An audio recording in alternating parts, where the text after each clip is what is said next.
kami persilahkan Ustaz kita, Ustaz Irfan Muhammad Arsyad untuk membawakan materi tarbiyah gabungan pada malam hari ini dengan tema ukhuwah, ilmu dan amal soleh. Pada waktu dan tempat kami persilahkan.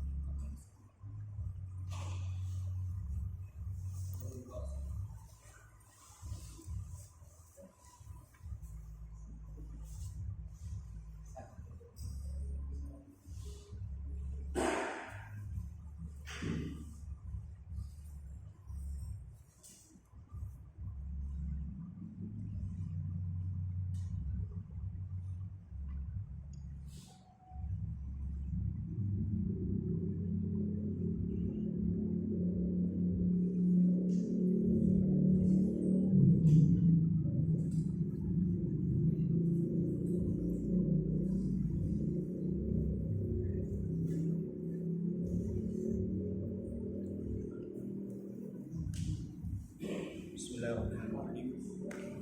Assalamualaikum warahmatullahi wabarakatuh. Waalaikumsalam warahmatullahi wabarakatuh.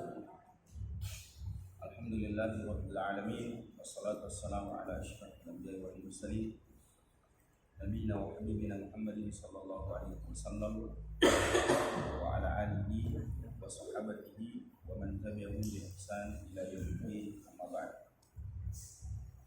Ikhwan fillah rahimahumullah, kita patut bersyukur kepada Allah Subhanahu wa taala atas berbagai nikmat, berbagai karunia yang telah diberikan kepada kita semua. Karena kesyukuran adalah merupakan amalan yang paling utama. Kesyukuran adalah titik yang paling lemah dari iblis dan bala tentaranya. Hanya orang-orang yang bersyukur yang tidak begitu mudah untuk diperdaya, ditipu oleh iblis dan anak cucunya. Sebagaimana ini yang dikatakan sendiri oleh iblis tatkala dia diusir dari surga. Dia mengungkapkan satu hakikat penting, bahwa hanya orang bersyukur yang bisa selamat dari gangguan, dari godaan, dari tipuan iblis. Ini diabadikan di dalam Al-Quran surah Al-A'raf ayat ke-16 dan ayat ke-17. Sesaat setelah dia diusir dari surga, Allah mengabadikan perkataannya. Qala fabima aghwaytani la aqudanna lahum siratakal mustaqim. Dia berkata, kata Allah, iblis berkata, ya Allah, karena engkau telah menggolongkan aku, menjadikan aku sebagai makhluk yang tersesat, yang terlaknat, maka sungguh aku akan menghalangi Adam dan anak cucunya dari jalan yang lurus. Disinilah letak bedanya Adam dan iblis. Ketika Adam sadar telah berbuat dosa, berbuat kesalahan, beliau langsung meminta ampun kepada Allah. Ini juga diabadikan dalam surah Al-A'raf. Qala rabbana zalamna anfusana wa illam taghfir lana wa tarhamna lanakunanna minal khasirin. Mereka berdua, yaitu Adam dan Hawa, ketika mereka sadar telah tergelincir ke dalam kesalahan, mereka mengangkat tangan dan mengatakan, ya Allah, kami telah mendolimi diri kami sendiri. Wa illam taghfir lana, dan jika engkau tidak mengampuni kami, wa tarhamna, dan tidak merahmati kami, lanakunanna minal khasirin, niscaya kami ini akan termasuk orang-orang yang merugi. Iblis sadar berbuat dosa, malah tambah dosanya. Ini semacam rambu-rambu bagi kita. Kalau seseorang itu berbuat kesalahan dan mau beristighfar dan mohon ampun kepada Allah, berarti dia masih cucunya Adam. Tapi kalau ada orang yang berbuat dosa, bukannya malah bertaubat, bukannya malah minta ampun, dia tambah dosanya. Jangan sampai kita ini anak cucu iblis. Sesaat setelah ini sudah diusir. Diusir dari surga. Sebelum dia turun dari surga, dia bilang apa? Qala fa bima aghwaytani la aqudanna lahum siratal mustaqim. Karena engkau telah menggolongkan aku sebagai makhluk yang sesat dan menyesatkan, sudah jelas masuk neraka terlaknat. Tak kalamu. Jolo tamu cilele di neraka. Lo kamu apa cuy? Saya tidak mau sendirian di neraka. Maka sungguh aku akan menghalangi Adam dan anak cucunya dari jalan yang lurus. Coba perhatikan iblis. Baru diusir, baru berbuat dosa lagi.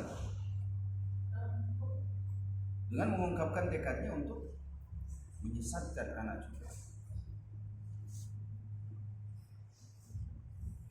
Dan sebelumnya ketika dia mengatakan, ya Allah, anzirni ila yaumi yub'atsun, tunda ajalku, tunda siksaan bagiku sampai datangnya hari kiamat. Dia minta dipanjangkan usianya. Allah berfirman apa? Innaka minal mundzirin. Kalau begitu engkau termasuk orang yang ditunda. Perhatikan kata para ulama kita. Faedah lain adalah bahkan iblis pun ketika dia berbuat dosa sebelumnya, ketika dia meminta dikasih sama Allah. Baru saja dia berbuat dosa, tidak mau sujud kepada Nabi Adam. Dan ini adalah pengingkaran, ini adalah kedurhakaan kepada Allah. Tapi ketika dia minta sama Allah, anzirni ila yaumi yub'atsun, ya Allah, tunda ajalku ya. Maka Allah katakan, innaka minal mundzirin. Kalau begitu engkau termasuk orang ditunda ajal. Kata orang itu begitu pemurahnya Allah, begitu luasnya rahmatnya Allah. Maka antum ya ikhwan, dengan ibadahnya, dengan amal solehnya, jadikan itu sebagai saran untuk meminta kepada Allah. Dengan keikhlasan insya Allah. Seperti 3 orang yang terjebak di dalam gua. Satunya adalah orang yang birrul walidain, yang dua adalah al-'iffa minasy syahawat, anisyahawat, dan yang ketiga adalah adaul amanah, orang yang menunaikan amanah. Ketika 3 orang ini mengumumkakan amalan terbaik mereka, Allah buka pintu yang tertutup dengan batu besi. Dan ini sekedar contoh. Betapa banyak contoh-contoh yang lain. Betapa Allah itu Maha Penyayang. Kulla yawmin huwa fi sya'n. Allah itu setiap hari sibuk untuk menerima, mengijabah doa-doa hamba. Nggak, jangan khawatir kawan sekalian. Antum punya masalah dengan anak-anak, dengan istri, dengan orang tua, tidak ada tempat mengadu kecuali Allah. Ini kadang kenapa kita mudah goyah, mudah gabut, mudah baper, mudah stres? Karena kita kadang-kadang dipaningkan oleh iblis dari keyakinan bahwasanya kita punya Rabb yang mengijabah doa-doa. Iblis saja dikasih. Iblis yang durhaka itu minta sama Allah dikasih. Kita insya Allah bukan iblis, bukan anak cucu iblis. Mintalah sama Allah. Nah, saya lanjutkan. Apa kata dia? Qala fa bima aghwaytani la aqudanna lahum siratal mustaqim. Tsumma la atiyannahum min bayni aydihim. Lalu aku akan datang dari arah depan mereka. Coba kita lihat penuturan Al-Imam Ibnu Katsir dalam tafsir ketika mengutip perkataan Abdullah bin Abbas terkait dengan makna tsumma la atiyannahum min bayni aydihim. Jadi iblis itu teman-teman semua bersumpah la aqudanna lahum siratal mustaqim. Saya akan menghalangi mereka. Menariknya, dia menggunakan istilah la aq'ud. Apa itu aq'ud? Qa'ada yaq'ud, maq'ad. Ini maq'ad. Kursi itu maq'ad. Aq'ud artinya apa? Duduk. Ketika dia bersumpah untuk menghalangi anak cucu Adam, dia dengan redaksi menarik, dia katakan, sungguh aku akan duduk. Pernah antum perhatikan orang yang menghalangi orang lain dalam keadaan duduk? Jarang. Biasanya dalam keadaan berdiri. Tapi kalau sudah duduk, itu berarti sudah tekad, lebih baik saya mati daripada saya berdiri. Lebih baik kau bunuh saya daripada kau suruh saya minggir dari sini. Coba perhatikan bagaimana tekad baja dari iblis itu bersumpah dan mengatakan pokoknya tudahlah jolona tengah, tudahlah jolona sumpah. Coba kalau kita mau keluar, ada orang jangan, tidak boleh keluar, tapi dia masih berdiri, masih bisa digeser, masih bisa dilobi-lobi. Tapi kalau dia sudah duduk, selesai. Antum cari jalan lain. Iblis bilang apa? La'audanna lahum siratal mustaqim. Aku akan menghalangi anak Adam itu dari jalan yang lurus. Dan itu tadi redaksinya pakai kata duduk. Apakah hanya duduk? Perhatikan. Tsumma la'atiyannahum min baini aydihim. Selain saya duduk, saya akan datang. Jadi kalau dia duduk, terus orang itu lari cari jalan lain, dia akan datang di depannya. Tsumma la'atiyannahum min baini aydihim. Kalau dia cari jalan lain, ketika saya halangi, saya akan langsung ada di depannya. Ayat ini diabadikan oleh Allah Subhanahu wa taala di dalam Al-Qur'an suratul A'raf ayat 16-17. Sebagai bentuk Allah memperingatkan kita bahwa ini visi misi dari iblis. Mereka punya visi misi dalam hidupnya.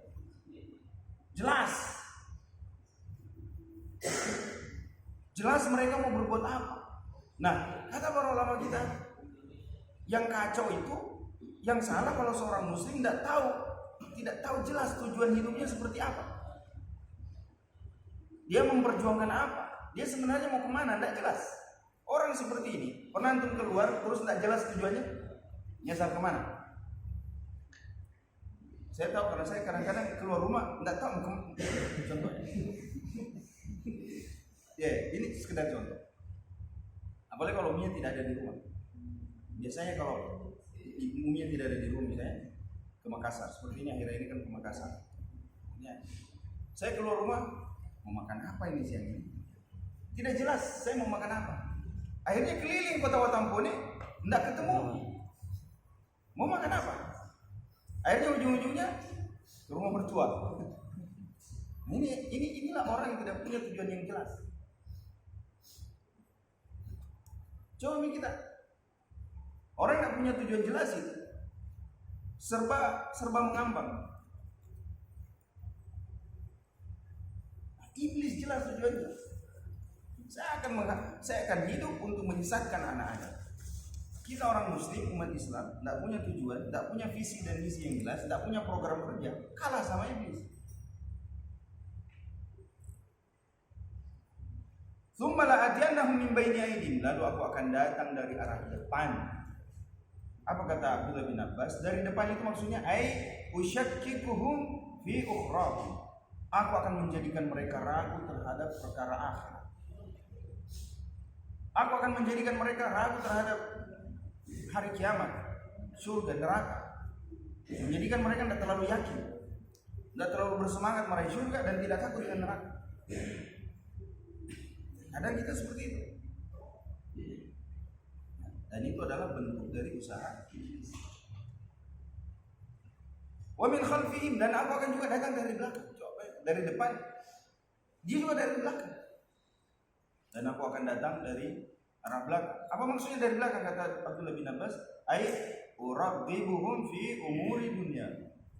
Aku akan datang dari arah belakang untuk menjadikan mereka cinta kepada dunia. Repot ini sudah tidak bersemangat dengan akhirat, cinta sama dunia. Jadi kadang-kadang kita suruh mau berangkat dicolek sama dia. Ini dulu, sebentar pi, ya itu ini. Belum selesai belum.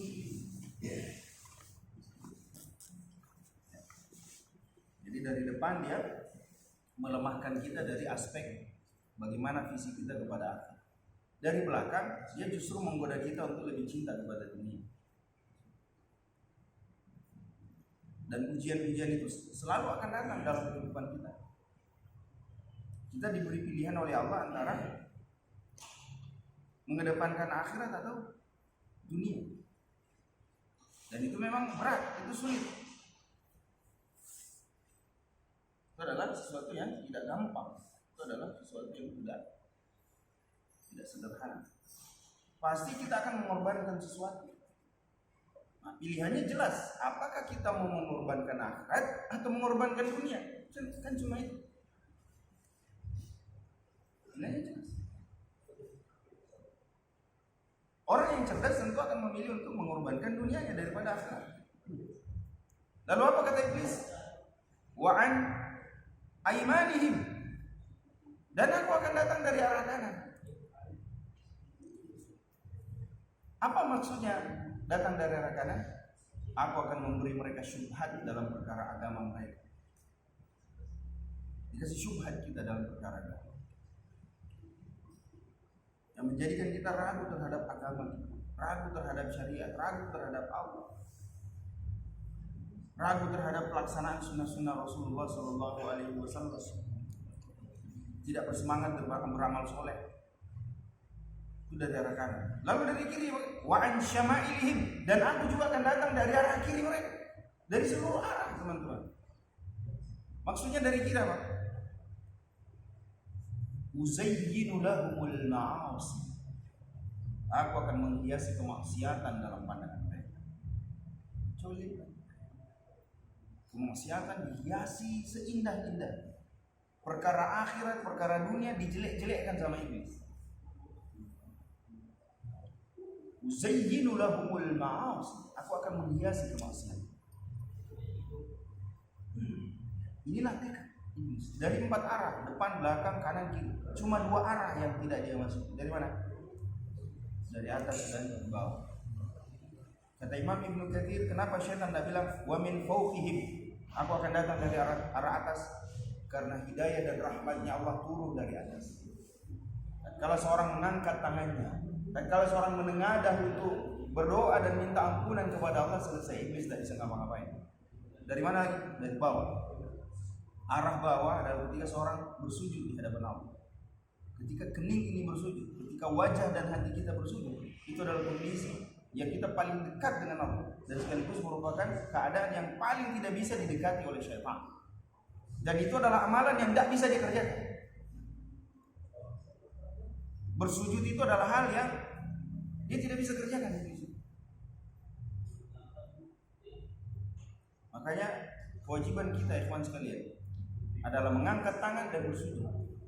2 keadaan yang paling tidak disukai sama syaitan. Lalu perhatikan kata Allah Subhanahu wa taala, mengabadikan perkataan iblis. Setelah mengungkapkan cita-cita dan visi-visinya, apa kata iblis? Wala tajidu aktsarahum syakirin. Dan ya Allah, Engkau tidak akan mendapati kebanyakan di antara mereka itu bersyukur kepadamu. Nah, ini menarik, ya. Setelah mengemukakan visi tujuan hidup, ADARD-nya dia, anggaran dasar rumah tangganya, dia sebutkan satu golongan di tengah umat ini yang sedikit. Dalam ayat yang lain Allah mengabadikan dengan redaksi yang berbeda, tetapi mana yang sama. Wa qalilum min ibadiyasy syakur, dan sangat sedikit di antara hamba-hambamu yang bersyukur. Wa qalilum min ibadiyasy syakur, dan sangat sedikit di antara hambamu yang bersyukur. Iblis berkata dalam ayat ini, wala tajidu aktsarahum syakirin, dan engkau tidak akan mendapati kebanyakan di antara mereka.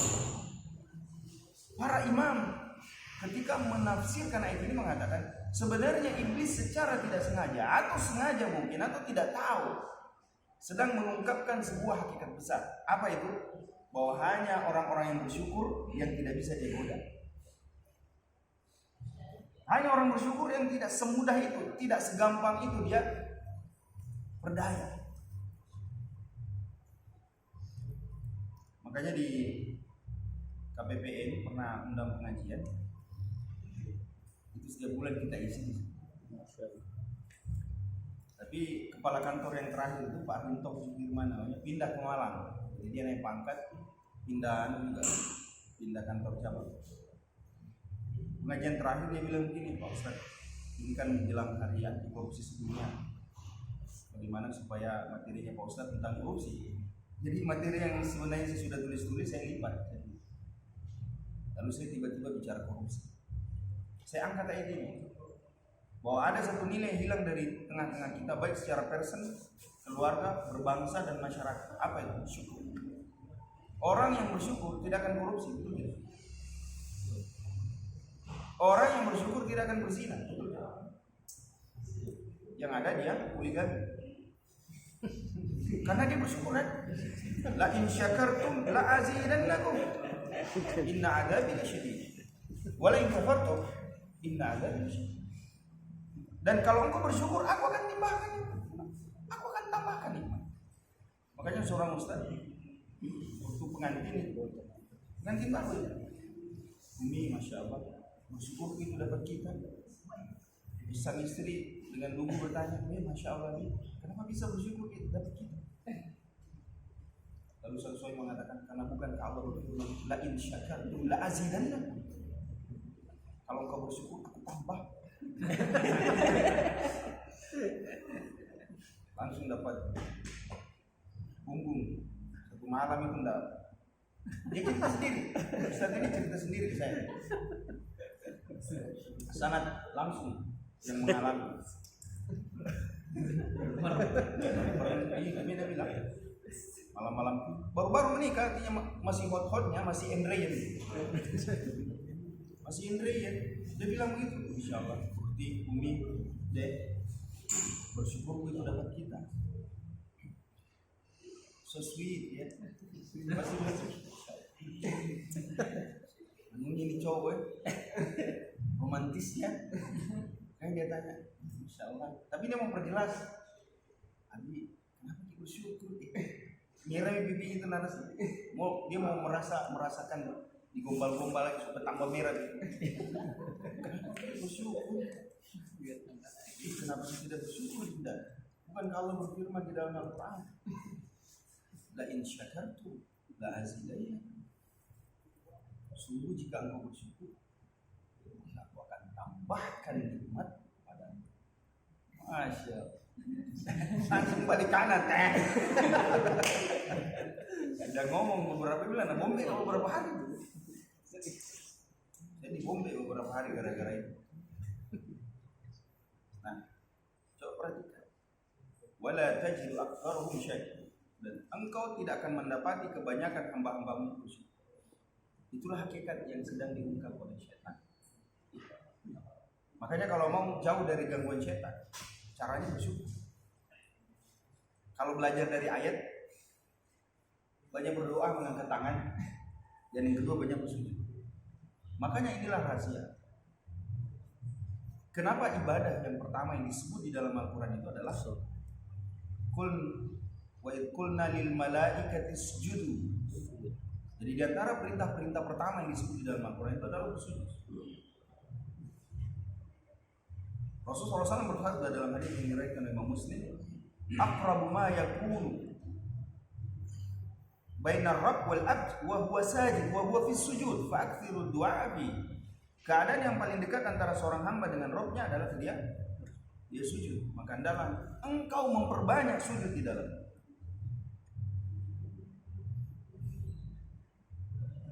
Kondisi sujud itu yang merupakan kondisi yang paling dekat antara seorang hamba dengan.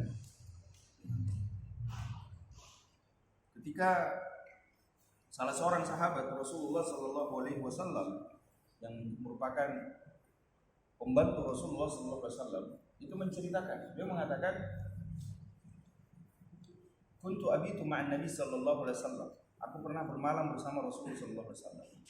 Fa'ataitu biwadu'i wa hajati. Aku datang membawa bejana berisi air yang digunakan untuk berwudu dan keperluan yang lain. Setelah selesai, dia mengatakan, salmi, mintalah dari, di dalam Sahih Muslim, mintalah dari. Lalu kata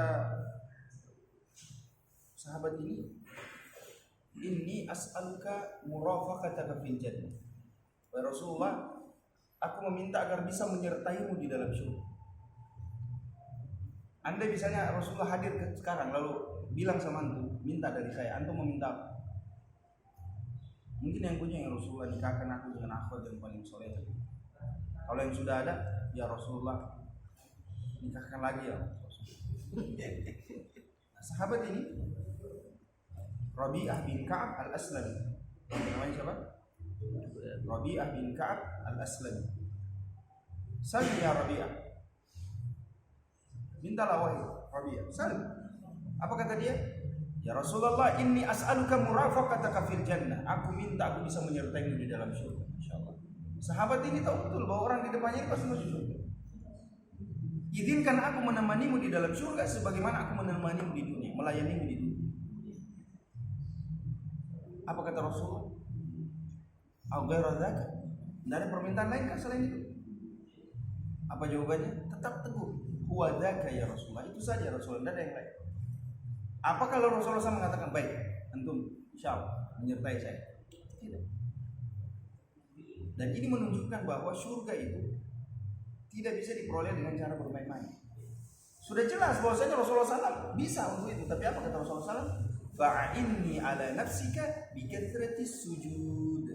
Kalau begitu, bantu aku mewujudkan keinginanmu itu dengan memperbanyak sujud. Surga sudah di depan mata. Rasulullah tinggal bilang iya, engkau antum termasuk penghuni surga. Selesai. Sebagaimana perkataan Ukasha bin Mihsan ketika Rasulullah SAW mengatakan yadkhulunal jannata sab'una bighairi hisab. 70,000 akan masuk ke dalam surga 70.000 orang. Alladzina yadkhulunal jannata bighairi hisab. Masuk surga tanpa hisab. Siapa mereka? Alladzina la yastaqun wa la yaktawun wa ala rabbihim yatawakkalun. Orang yang tidak minta diruqyah, orang yang tidak berobat dengan kaid, dan kepada Allah mereka sempurna tawakal. Dalam riwayat Muslim, alladzina la yarqun, orang-orang yang tidak meruqyah. Wah, muskilah ini bagi orang yang meruqyah. Berarti orang yang meruqyah tidak bisa masuk golongan 70 orang yang masuk surga, betul? Betul begitu? Hah? Tidak. Kenapa tidak? Saya dukun Ustaz. Ya? Ruqyah. Nah, ruqyah. Alladzina la yarqun. Sahih dalam Sahih Muslim. Hadis ini kan dalam Sahih Bukhari dan Sahih Muslim. Dalam Sahih Muslim ada tambahan alladzina la yarqun wa la yastaqun wa la yaktawun wa ala rabbihim yatawakkalun. Kalau kita pegangi Sahih Muslim, maka termasuk orang yang meruqyah tidak bisa masuk dalam jajaran 70 orang yang masuk surga secara tanpa hisab. Pernah dapat penjelasan hadis ini? Nah, dalam Sahih Bukhari hanya alladzina la yastaqun wa la yaktawun wa ala rabbihim yatawakkalun. Dalam Sahih Muslim ada tambahan yang berbeda dengan yang Bukhari, yaitu alladzina la yarqun, yaitu orang-orang yang tidak meruqyah. Gimana memahami hadis ini? Berarti orang yang meruqyah tidak bisa masuk surga tanpa hisab. Tidak bisa masuk golongan 70.000 orang yang meruqyah. Baik, perhatikan kata para ulama kita. Imam Ibnu Qayyim itu menyebutkan, ini disebutkan oleh Syekh Salim bin Al-Hilali dalam Bahjatun Nadhirin Syarh Riyadhus Shalihin. Kata beliau, Imam Ibnu Qayyim mengatakan, yang pertama, redaksi Imam Muslim ini dianggap syadz, adalah bagian hadis yang goncang. Kenapa dia sebut goncang? Karena dia menyelisih perawi yang lebih kuat dari itu Imam Bukhari. Imam Bukhari tidak sebut alladzina la yarqun, yaitu orang-orang yang tidak meruqyah. Berarti kalau meruqyah tidak bisa masuk dalam golongan 70.000 orang yang masuk surga tanpa hisab. Nah, kata Imam Ibnu Qayyim, Imam Ibnu Taimiyah juga mendapat yang sama. Redaksi dalam Sahih Muslim ini syadz. Hadis syadz itu adalah ketika seorang perawi menyelisih perawi yang lebih kuat darinya. Misalnya, saya bilang, antum percaya saya lah. Misalnya saya lebih kuat daripada Ustaz saya atau beliau, Ustaz Jum, atau dia yang lebih fikoh. Ustaz Julian bilang, insyaallah besok jadinya kita ke Masjid Ar-Rayyan. Dia fikoh. Tapi tiba-tiba saya datang bilang, insyaallah besok di Akil. Nah, riwayat saya ini yang tidak lebih thiqah daripada ini dianggap sebagai riwayat yang syadz karena saya menyelisih orang yang lebih terpercaya. Itu ceritanya. Nah, Imam Muslim redaksinya itu alladzina la yarqul, yaitu orang-orang yang tidak meruqyah. Menyelisihi riwayat gurunya Imam Bukhari mengatakan tidak ada tambahan itu, yang adalah alladzina la yastaqul. Maka tambahan yang tidak meruqyah itu dianggap lemah. Cacat, lemah dari sudut pandangan para ahli hadis. Maka yang benar tidak ada tambahan itu. Bisa dipahami? Alhamdulillah. Jadi artinya orang yang meruqyah masih bisa tetap dapat anugerah masuk surga tanpa hisab. Cuma dia bilang wah, antum juga jangan terlalu berharap bosku. 70.000 itu tidak banyak. Artinya kalau sudah ada sahabat masuk di situ selesai nih. Karena sahabat itu 114.000 sampai 120.000 orang. Jadi Iko juga bilangnya berharap ya, canda-candaan siapa? Sahabat saya 114.000 orang sampai 120.000 orang. Antum juga mau berharap 70.000. Yang lain mau apa? Nah, baik. Itu satu. Yang kedua, perhatikan tema hadis ini. Tema hadis ini adalah alladzina la wa ala rabbihim yatawakkalun. Temanya adalah tentang tawakal kepada Allah. Baik. Coba perhatikan. Kenapa orang yang minta diruqyah itu disebut sebagai golongan yang sudah tidak bisa masuk? Karena berarti tawakalnya sudah kurang. Karena minta diruqyah. Makanya para ulama kita mengatakan kalau ada orang mau diruqyah, ada orang sakit, jangan posisikan dia minta ruqyah segera. Jangan sampai rasa sakitnya menjadikan ruqyah ke ustaz. Kalau dia bilang itu, maka gugur kesempatannya masuk dalam 70.000 orang masuk yang tanpa hisab. Jadi kalau ada orang sakit, jangan tunggu dia minta. Langsung ruqyah kasihan supaya masih bisa ada kesempatannya di situ. Ya, karena kapan dia minta, maka tawakalnya dari level 1 turun ke level 2. Walladzina la yaktawun, dan mereka tidak minta untuk diruqyah, dikait berobat dengan besi panas yang ditempel. Nah, terus orang yang meruqyah apa hubungannya dengan tawakal dengan tidak tawakal? Imam Ibnu Qayyim mengatakan orang yang meruqyah adalah orang yang memberi maslahat kepada orang, kemanfaatan pada orang, bukan orang yang sedang terganggu tawakalnya, bukan. Dia dalam posisi memberi maslahat kepada orang. Maka dari sisi ini tambahan ini lemah. Bisa dipahami? Bedanya orang yang minta ruqyah dengan orang yang meruqyah. Kalau minta ruqyah jelas, makura-kura ni cede tempen, makura-kura ni tawakal. Kalau orang meruqyah tidak ada hubungannya.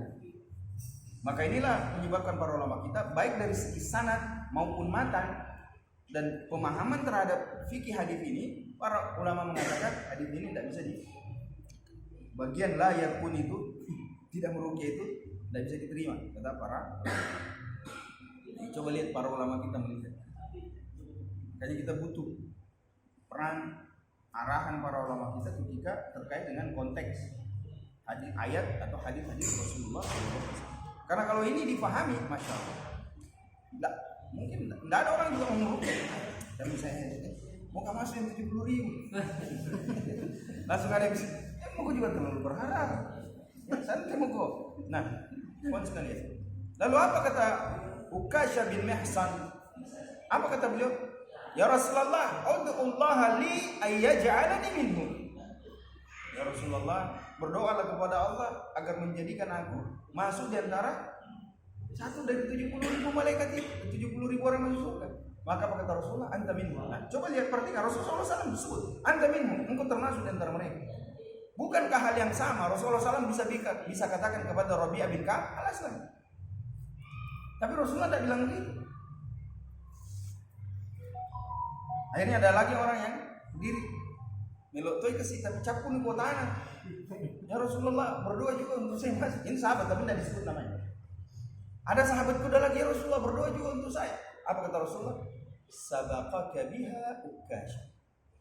Nah kalau duluan mau Ukasyah. Nah itu bukti bahwa keharusan kita apa? Berfastabiqul khairat. Jangan mau didahului sama orang. Nabi tanu campur di kota anak. Itu yang terakhir, itu slot terakhir diambil sama Ukasyah bin Mihsan radhiyallahu taala. baru diberi ya atau kesih lodong atau sabaqaka biha Ukasha telah mendahului. Ini keutamaan berfastabiqul khairat. Nah, Rabi'ah bin Ka'ab al-Aslami, Rasulullah tak bilang begitu, anta min.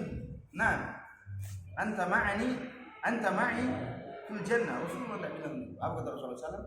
Fa'inni ala nafsika bi kathrati as-sujud. Kalau begitu bantu aku untuk mewujudkan cita-citamu dengan cara memperbanyak sujud di hadapan Allah. Makanya berdasarkan dalil ini, kawan sekalian, inilah keutamaan kita memperbanyak sujud, memperbanyak sholat sunnah rawatib, menjaga sholat sunnah rawatib, sholat sunnah mutlak, tahiyatul masjid. Ini dia dalil yang digunakan oleh para ulama. Karena bersujud itu adalah merupakan ibadah yang begitu indah, keadaan yang paling dekat antara seorang hamba dengan Allah Subhanahu. Nah, kawan sekalian, tema kita malam ini. Jadi tadi baru dibuka. Bukan itu tema kita tadi. Salah kan? Nah, tema kita tentang ukhuwah, ilmu dan amal. Jadi tadi baru muqaddimah. Kawan sekalian, kita bersyukur kepada Allah karena bukan hanya memberi hak kita hidayah secara umum sebagai orang muslim, tapi Allah memberi hidayah kita kepada kita sebagai seorang ikhwan. Ya, ikhwan, mau diakui atau tidak, istilah ikhwan ini disematkan kepada orang-orang yang bukan sekedar berislam secara pribadi, mengkonsumsi Islam untuk dirinya sendiri, tidak. Tapi ikhwan digunakan sebagai istilah untuk menyebut orang-orang yang punya semangat dakwah. Betul atau tidak? Ya kan? Punya perhatian terhadap kondisi masyarakat. Orang yang tidak sekedar memelihara jenggot,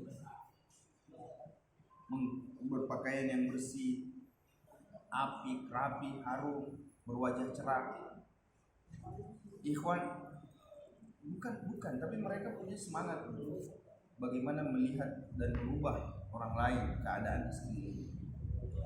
Hidayah ini lebih khusus daripada sekedar hidayah menjadi orang beriman secara keseluruhan, seperti yang telah kita jelaskan pada pertemuan yang lalu. Suratul A'raf ayat 163 sampai 166. Saya sudah jelaskan kan? Ya kan? Dulu toh. Bagaimana orang Bani Israel yang berdakwah dengan tidak berdakwah. Pernah saya jelaskan? Pernah toh? Nah. Jadi yang belum tahu silakan tanya yang tahu. Nah, seperti perkataan Juha. Kenal Juha? Nasruddin Juha, seorang penasehat khalifah di Abbasiyah di abad keempat Hijriah. Yang kalau saya perhatikan kisah-kisah Juha ini yang banyak diadopsi sama Kabayan. Kenal Kang Kabayan? Tokoh lucu dari tanah Sunda. Enggak kenal? Kenal ya? Nah, yang dulu diperankan sama Didi Petet. Banyak itu Kabayan ya. Kabayan itu tokoh lucu, sedikit beleng-beleng, bin ongol-ongol, tapi cerdas. Nah, dulu pada zaman abad keempat Hijriah di Baghdad hidup seorang yang bernama Nasruddin Juha. Antum search coba. Nasruddin Juha. Biasa disebut Hoja, biasa juga Juha. Nama lengkapnya Nasruddin Juha. Ini penasehat raja yang mau dibilang cerdas-cerdas, mau dibilang ongol juga.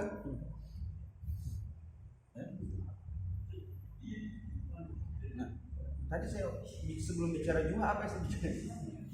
Saya bicara Tanya tentang yang lebih tahu, Ustaz. ya? Tanya tentangnya kepada yang lebih tahu. Nah, jadi Khalifah pernah suruh dia khutbah, ceramah di depan orang. Nah, dia ngomong-ngomong. Begitu dia naik di mimbar, Assalamualaikum warahmatullahi wabarakatuh.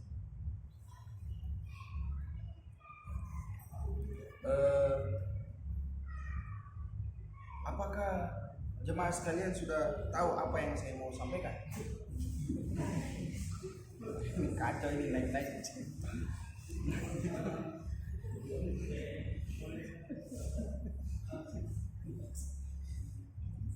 Sebagian angkat tangan, sebagian tidak. Yang kalau begitu, yang belum tahu tanya yang sudah tahu. Selesai masalah. Jadi Juha ini dulu waktu di kelas di Tadbir Butuan, itu kan kita pakai silsilah Ta'limil Lughatil Arabiyyah, terbitan Jamiatul Imam Muhammad bin Saud. Di sela-sela pelajarannya itu ada kisah Juha. Jadi pernah dia, banyak orang yang sirik sama dia. Tidak apa-apa ya kita sendiri. Banyak orang yang tidak suka sama dia karena dia bilang, apa kapasitas itu jadi penasihat khalifah? Ongol-ongol. Madongo nasa. Akhirnya banyak yang mengaruhi khalifah, suruh memanah. Pokoknya kalau meleset sasarannya, bunuh. Nah, karena desakan dari orang-orang dekatnya ini, Khalifah Abbasiyah ini dari, kalau tidak salah, Al-Mu'tasim Billah. Al-Mu'tasim Billah. Cucunya Al-Mu'tasim Billah. Saya lupa namanya itu Khalifah, karena dia turun-temurun itu sempat dia jadi penasihat. Pokoknya jadi majelis pertimbangan begitu, right? Nah, sudah begitu dia naik pegang bergetar tangannya. Dia bilang itu orang sini, mati lo. Selesai no bosku. Akhirnya dia panas, dia tarik. Dengan orang nilai di penggal lehernya ini selesai. Karena tidak pernah pegang panah, tidak pernah latihan sama ustadz aku. Begitu dia tarik satu, tembak, betul meleset. Apa yang terjadi? Orang bilang mati, enggak. Beginilah cara Perdana Menteri memanah. Oh iya. Maksudnya itu saya kasih contoh, begini caranya Perdana Menteri memanah. Satu, tarik lagi satu, meleset lagi. Nah, yang ini cara Menteri Pertahanan kita memanah, tidak becus. Dua kali memanah, meleset. Nah, panah ketiga, meleset lagi. Ini caranya bendahara. Begini bendahara kalau mana, meleset terus. Begitu yang keempat, wah pas kena. Nah ini baru saya. Ini coba untuk klik. Banyak sekali kisah-kisah. Saya malah pernah beli bukunya satu. Buku kisah Juha. Semuanya Juha. Dia kalau naik keledai menghadap ke belakang. Dia menghadap ke belakang. Jadi umumnya orang kalau naik keledai, naik kuda kan menghadap ke depan, dia enggak ke belakang. Ditanya, Juha, kenapa? Antum ini naik keledai menghadap ke belakang. Orang lain menghadap ke depan, dia bilang, ketika semua orang peduli sama masa depan, saya lebih peduli pada bagaimana saya menghasab terhadap apa itu telah berlalu.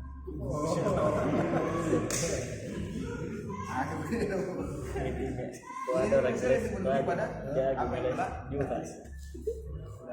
akhirnya kuda keledainya yang selalu dia tunggangi itu hilang. Kesayangannya hilang. Maka dia berkeliling kota Baghdad, Allahu Akbar, Subhanallah, Alhamdulillah ya Allah, ya Rabb. Mesti jangan orang itu kehilangan istighfar atau bersedih ini, Alhamdulillah ya Allah. La ilaha illallah, subhanallah. Orang bingung.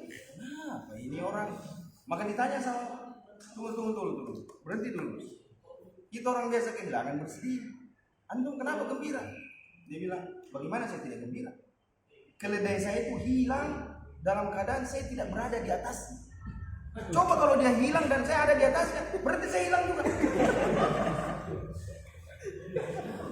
Makanya saya bersyukur. Ya, syukur. Dia bilang, makanya saya bersyukur. Bayangin kalau itu hilang dan saya ada di atas, berarti juga hilang. Saya itu pun enggak apa. Nah, ini juga, ini juga. Antum baca ini. Nah, saya setelah baca kisah Juha ini, dan dia memang orang yang pernah hidup. Nah, mirip-mirip kisahnya Bu Nawas. Bu Nawas kan gitu. Nah, Juha juga begitu. Ternyata di Indonesia ada juga. Kalau dulu di Bone Lamelong, kan kisahnya Lamelong itu, Kajoladino Lamelong itu penasihat raja di Bone yang juga begitu ongol-ongol. Mau dibilang ongol-ongol pintar, mau dibilang pintar, bilang belek. Nah, nih kawan sekalian yang dirahmati oleh Allah Subhanahu Wa Taala. Jadi tema kita adalah tentang perhatikan bagaimana Rasulullah SAW memulai hijrah, ketika beliau berhijrah itu, apa yang beliau lakukan pertama kali? Ketika pindah ke Madinah, apa yang beliau lakukan? Membangun masjid. Itu secara infrastruktur, membangun masjid. Tapi program kerja apa? Kan masjid itu bangunan, tapi program kemasyarakatan sosial yang beliau lakukan apa? Ukhuwah. Membangun ukhuwah yang disebut dalam kitab sirah sebagai al-mu'akhah, mempersaudarakan. 45 orang muhajirin dipersaudarakan dengan 45 orang ansar, 90 orang sepasang. Yang paling masyhur adalah kisah Abdurrahman bin Auf dan Sa'ad bin Rabi' al-Ansari yang sampai punya 2 kebun kurma mau dikasih 1, 2 istri mau dikasih 1. Kita ini ikon tidak punya handphone saja susah rasanya kita bilang ambil HP pusat, susah kan? Kita minum di warkop atau makan pangsit atau makanan agak susah rasanya kita, apalagi kalau dompet tipis mitok. Jangan bisa kok kamu baik. Sekali karena mau sekali aja ikut boleh. Kita mau sekali dia bukan dia mau sekali bayar. Berat rasanya kita mau traktir. Sa'ad bin Rabi bilang, saya memiliki 2 kebun kurma, ambil 1. Saya punya 2 istri, coba kau lihat yang mana yang paling menurut, paling menarik, saya talak untuk nikahi. Itu kisah yang paling terkenal. Itulah mu'akhah, mempersaudarakan. Nah sekarang, kenapa Rasulullah mempersaudarakan? Apa masalahnya? Tentu ada latar belakang. Latar belakangnya, 1, Mekah adalah negeri yang kering kerontang, gersang, bukan tanah yang agraris. Sekarang sudah hijau. Dulu di zaman Rasulullah tidak bisa seperti itu. Orang-orang Mekah mayoritasnya adalah berdagang. Makanya disebut dalam surah Quraisy, li'ilafi Quraisy ilafihim rihlatash shita'i was-shayf. Perjalanan ke selatan, ke utara. Untuk apa berdagang? Mereka bukan petani. Makanya Abdul Muthalib pedagang, Hashim pedagang, Abdullah pedagang, Muhammad bin Abdullah bin Abdul Muthalib itu pedagang. Pedagang semua. Bayangkan orang-orang muhajirin ini pindah ke kota Madinah. Madinah itu negeri yang agraris. Orang bertani, orang bercocok tanam dan mencari uang melalui bercocok tanam. Begitu mereka pindah, mereka susah beradaptasi. Terjadi masalah kemasyarakatan, masalah sosial. 45 orang ini tidak tahu mau bikin apa, karena tidak tahu bertani. Makanya antum pernah dengar Rasulullah SAW melihat orang di Madinah itu mengawinkan apa? Kurma jantan sama kurma betina. Dia bilang biarkan saja begitu. Akhirnya penduduk Madinah dibiarkan, dia bilang, Rasulullah bilang jangan dikasih kawin-kawin begitu. Sekalinya 1 tahun itu tidak bisa panen orang banyak, langsung turun produksi. Karena Rasulullah bilang jangan kasih kawin, biarkan coba. Itu istilahnya banyak kawin. Ini tidak dikasih kawin, tidak berbuah itu kurma. Makanya keluar hadisnya Rasulullah, antum a'lamu bi umuri dunyakum. Enggak, maksud saya antum lebih tahu perkara dunia. Jadi kalau antum bilang dikasih kawin, kasih kawin. Ini semua itu boleh mati. Kalau mau tahu kasih kawin, saya kan sekedar kasih saran. Apa bedokkan ini? Iya kan? Nah, apa kata Rasulullah? Antum a'lamu bi umuri dunyakum. Kalian lebih tahu perkara dunia. Kenapa? Karena Rasulullah bukan petani. Dia pedagang. Orang-orang muhajirin pindah ke Madinah, selesai, tidak bisa beradaptasi. 2, kalau mereka mau berdagang, mereka tinggalkan hartanya, keluarganya di Mekah. Mereka tidak punya modal. Maka coba lihat cerdasnya Rasulullah. Rasulullah mempersaudarakan mereka supaya bisa langsung dapat solusi praktis. Ada yang jamin, dikasih numpang, dikasih makan. Maka dipersaudarakanlah 45 orang muhajirin dan 45 orang ansar sebagai sarana menyelesaikan masalah secara teknis ketiga itu. Dan ini kerennya Rasulullah. Awalan ini juga mungkin melalui perantaraan wahyu. Selesai masalahnya. Bahkan di awal-awal itu saling mewarisi. Meskipun kemudian dihapus di dalam surat Al-Anfal, tidak bolehnya saling mewarisi antara 2 orang bersaudara karena persaudaraan mu'akhah. Tapi awal-awalnya sempat. ya kan? Nah, ini menunjukkan betapa penting persaudaraan ini di dalam Islam. Masyarakat yang dibangun di atas ukhuwah itu adalah masyarakat yang lebih bisa mengerjakan persoalan-persoalan besar. Ukhuwah itu adalah misi kenabian, misi risalah yang dibawa oleh Rasulullah SAW. Makanya di dalam Al-Quran Allah berfirman, coba mulai dari suratul Ali Imran 102 sampai 105. Apa firman Allah? Ya ayyuhalladzina amanu ittaqullaha haqqa tuqatih wa la tamutunna illa wa antum muslimun. Ini tentang perintah untuk bertakwa dengan sepenuh-penuhnya takwa dan istiqomah. Tiba-tiba pindah temanya ke ayat 103. Wa'tasimu bihablillahi jami'an wa la tafarraqu, dan berpegang teguhlah kamu dengan tali agama Allah dan jangan berpecah belah. Jangan berpecah belah, ukhuwah. Wadhkuru ni'matallahi 'alaikum id kuntum a'da'an fa'alafa baina qulubikum fa asbahtum bi ni'matihi ikhwana. Ini tentang ukhuwah. Dan ingatlah ketika kalian Aus dan Khazraj dulu berperang selama berapa tahun? Berapa tahun Aus dan Khazraj berperang? Berapa tahun? Ada yang tahu? Saya tidak tahu Ustaz, karena bukan orang Madinah. Saya orang Parepare. Berapa tahun Aus dan Khazraj berperang? 120 tahun lagi. Padahal Aus dan Khazraj dua orang bersaudara, Aus bin Harithah dan Khazraj bin Harithah. Kakek nenek mereka berhijrah dari Yaman ke Yathrib, ke Madinah. Maka mereka berdua sudah lahir di kota Madinah. Tapi kemudian mereka beranak pinak, bercabang-cabang keturunannya, mereka berperang. Tumbuh fanatisme kabilah, suku-suku. Ada yang boleh bertempur 120 tahun. Bayangkan ya. Sebelumnya mereka tidak bertemu kecuali bertempur. Tidak bertemu kecuali saling benci. Inilah salah satu sebab mengapa orang Ansor itu cepat masuk Islam dibanding orang Mekah. Kira-kira kenapa? Kenapa orang Ansor itu lebih cepat menerima Islam daripada orang Mekah?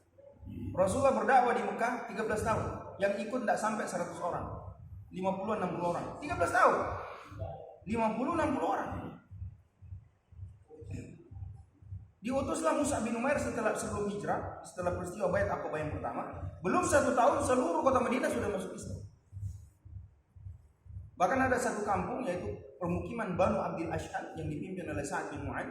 Ketika Sa'ad bin Mu'adz masuk Islam, dia pulang ke perkampungan Bani Abdil Ashhal. Menjelang siang, dia katakan, "Ya Bani Abdil Ashhal, wahai penduduk Bani Abdil Ashhal, bagaimana pendapatmu tentang saya?" Mereka mengatakan, "Engkau adalah pemimpin kami yang paling cakap, paling bisa dipercaya, paling amanah. Engkau yang terbaik di antara kami." Apa kata Sa'ad bin Mu'adz? "Inna kalamakum alayya haramun, nisa'ukum wa rijalukum hatta tu'minu billahi wa rasulih." Kalau begitu, haram bagi kalian berbicara sama saya sampai kalian beriman kepada Allah dan Rasul. Mus'ab bin Umair bilang, belum sampai sore hari, ratusan orang penduduk Bani Abdil Ashhal masuk Islam. Satu hari saja. Makanya ketika Rasulullah melihat kematian Sa'ad bin Mu'adz pada tahun ke-5 Hijriah setelah perang Khandaq, dia mengatakan, "Ihtazza arsyur rahman li mauti Sa'ad bin Mu'adz." Berguncang arsy-Nya Allah karena wafatnya Sa'ad bin Mu'adz. 5 tahun masuk Islam, tapi amalannya Masya Allah.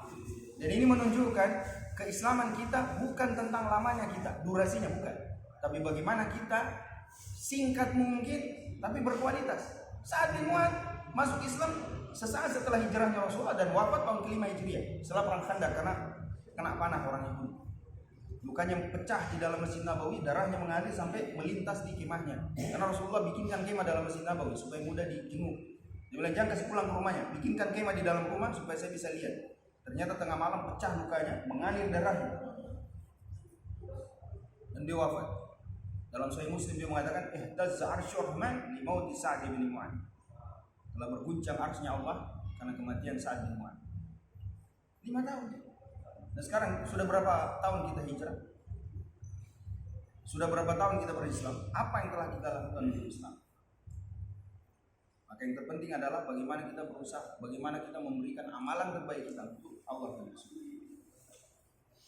Hanya dalam sehari kota Madinah itu sudah. Nah sekarang apa faktornya?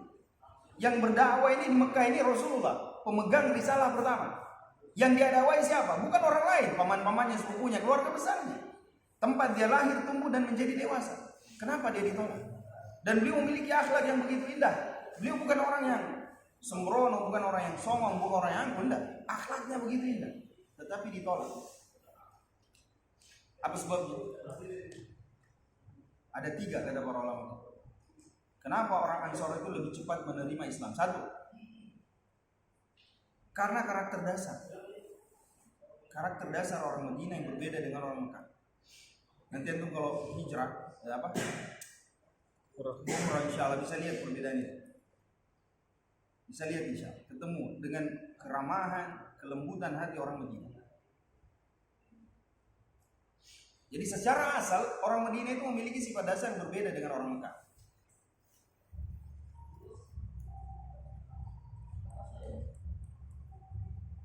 Mereka itu tidak sombong. Mereka itu tidak angkuh.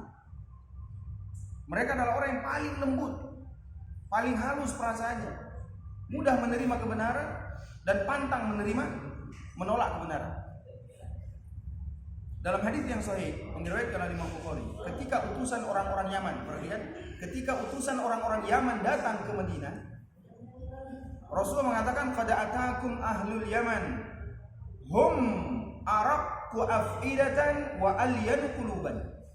Telah datang kepada kalian orang-orang Yaman yang mereka itu adalah orang-orang yang memiliki hati dan jiwa paling lembut dan paling halus. Pertanyaannya, kenapa saya sebut Ansor temanya tapi tiba-tiba dalilnya tentang orang Yaman? Apa hubungannya orang Ansor sama orang Yaman? Saya kasih pertanyaan di akhwat, ada akhwat bilang begini, karena orang-orang Madinah sering berdagang beli sama orang Yaman. Oh bisa begitu ya? Orang beli sama seseorang berubah akhlaknya. Bisa begitu. Misalnya saya perbaiki HP, saya pemarah, dia lembut. Saya servis HP sama ibu, begitu selesai saya punya HP, tiba-tiba saya berubah jadi lembut juga. Bisa begitu? Hah? Bisa. Aku jawab begitu. Ada juga aku bilang karena Yaman adalah negeri para wali Allah. Masya Allah, saya bilang jadi Madinah Makkah bukan negeri para wali Allah. Kenapa kira-kira? Kita bicara apa? Karena asalnya tadi itu Ustaz, pendahulunya orang-orang Madinah berasal dari Yaman. Itu dia. Karena nenek moyang orang Ansar adalah orang Yaman. Aus bin Harithah dan Khazraj bin Harithah, penduduk pertama kali orang-orang Arab kuno di Madinah, itu nenek moyangnya orang Yaman. Orang Yaman yang pindah ke Madinah. Jadi secara asal kata Rasulullah yang bilang, hum araqqu afidatan wa alyanu quluban. Qad atakum ahlul Yaman, telah datang kepada kalian orang-orang Yaman yang hati mereka adalah hati yang paling lembut, jiwa mereka jiwa yang paling halus. Makanya ketika Islam datang ke Madinah, mereka segera berbondong-bondong untuk menerima. Karena mereka memang tidak punya sejarah mereka itu suka menolak kebenaran. Ini yang pertama. Yang kedua, karena orang Madinah itu seperti orang Aus dan Khazraj, sudah ratusan tahun lebih mereka itu merasakan panasnya pertempuran, pahitnya kebencian antara sesama. Mereka itu mau sekali damai sebenarnya tapi tidak punya cara. Cauto kan ini kasih musuh, capek nih. Dia kan lewat seandainya bilang ampun aja kasih. Karena setiap ketemu bertempur. Meskipun orang-orang Khazraj itu lebih banyak daripada orang-orang Aus. Makanya dalam sejarah jarang orang Aus itu menang. Jarang. Karena memang Khazraj itu lebih dominan. Tapi tidak pernah mereka menolak. Pokoknya kalau bertempur tidak pernah juga bilang mau lo coba deh. Memang betul meskipun banyak yang mati. Ya.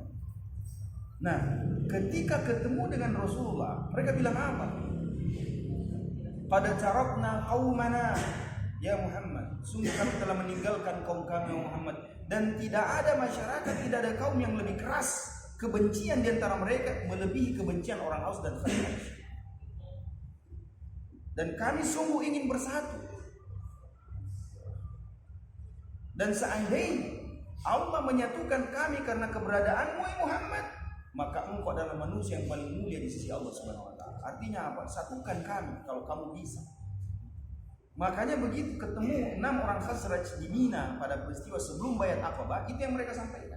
Kalau kamu berhasil mempersatukan kami, maka engkau adalah orang yang paling mulia. Inilah sebabnya ketika Rasulullah berhijrah, maka Rasulullah itu menjadi tokoh utama. Orang-orang pemimpin Madinah yang masih tersisa seperti Abdullah bin Ubay bin Salul, yang sebenarnya sudah de facto jadi wali kota Madinah.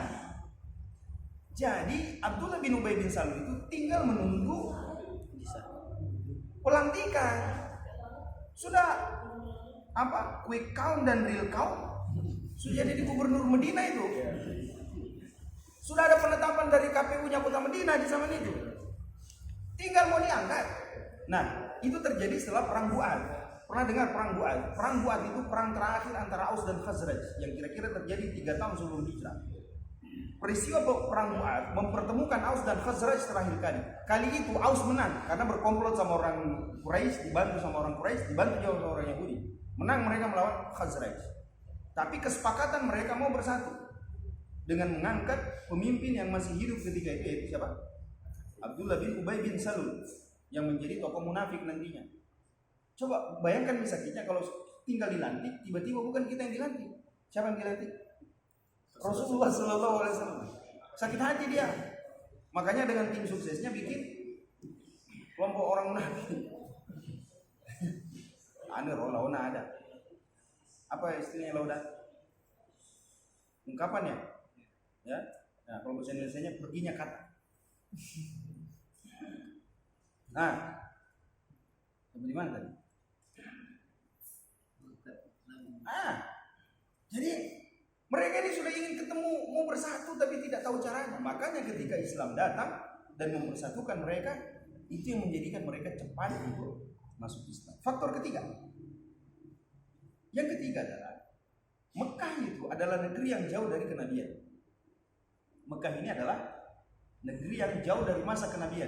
Masa kenabian Nabi Isa dan munculnya Rasulullah itu hampir 600 tahun. Maka mereka hidup dalam kebodohan, jauh dari syariat, jauh dari nubuah, jauh dari risalah langit. Ini sebabnya mereka jauh dari istilah kenabian, inti-inti syariat mereka tidak kenal.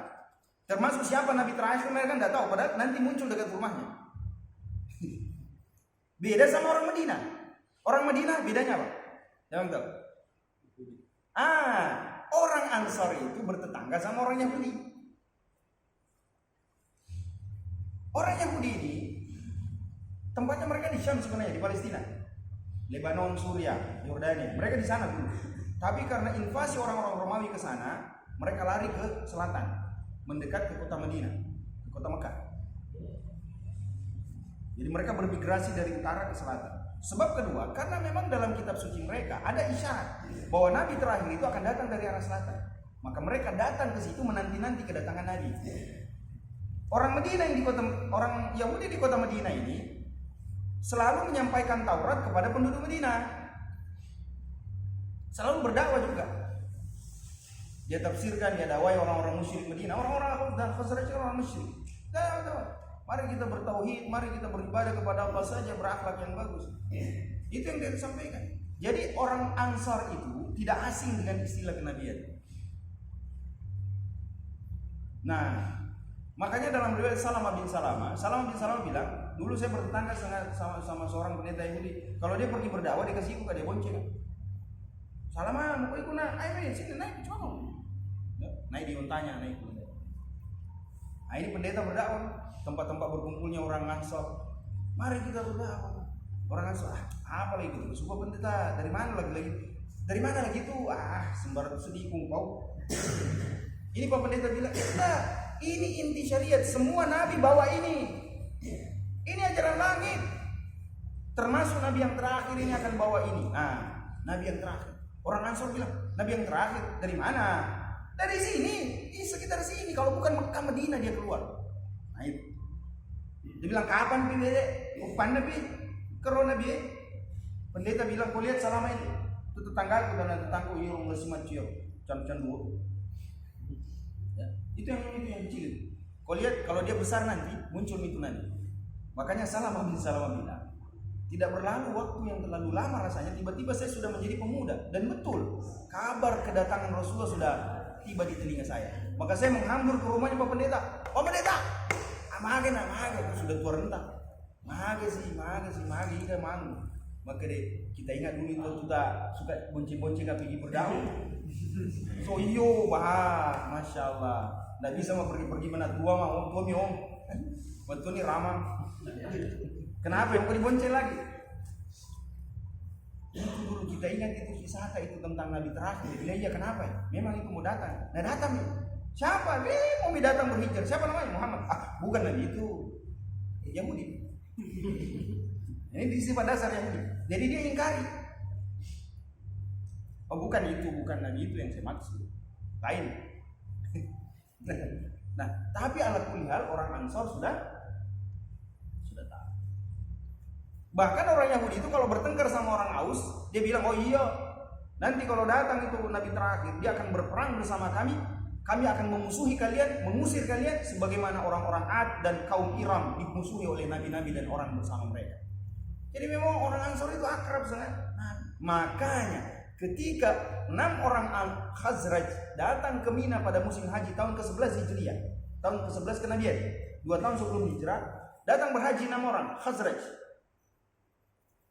Datang berhaji ketemu Rasulullah di Mina. Ketika itu Rasulullah keliling ke siapa yang mau sambut dakwahku. Kira-kira setahun setelah pulang dari Taif, Rasulullah keliling ke semua Bani Syaiban, Bani Taim, Bani Sulaim, Bani Hanifah, keliling menawarkan dirinya untuk mendapatkan perlindungan. Tidak ada yang mau terima. Tiba-tiba ketemu orang Khazraj yang 6. Lalu Rasulullah bilang, "Mau kalian duduk, saya sampaikan sesuatu." Bilang, "Ya, apa halangannya, silakan." Dia sampaikan ayat suci Al-Quran. Lalu dikatakan, "Saya Nabi yang terakhir." Berdiri bulu-bulunya itu 6 orang, ya Allah. Lalu kaumnya mengatakan, "Kau tahu sendiri bagaimana orang Yahudi itu mengancam kita.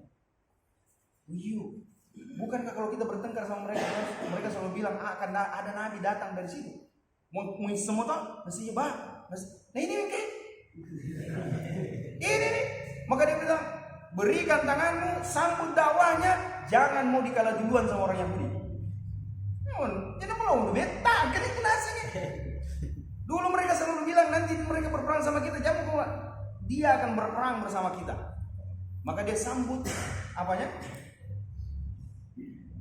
Dakwahnya Rasulullah SAW masuk Islam secara keseluruhan. Makanya ketika mereka pulang, diutuslah siapa? Bersama mereka Mus'ab bin Umair. Nah, Mus'ab bin Umair sejarah diutusnya itu bersama dengan 6 orang itu untuk mengajari mereka di Rosa. Apa yang aku bilang?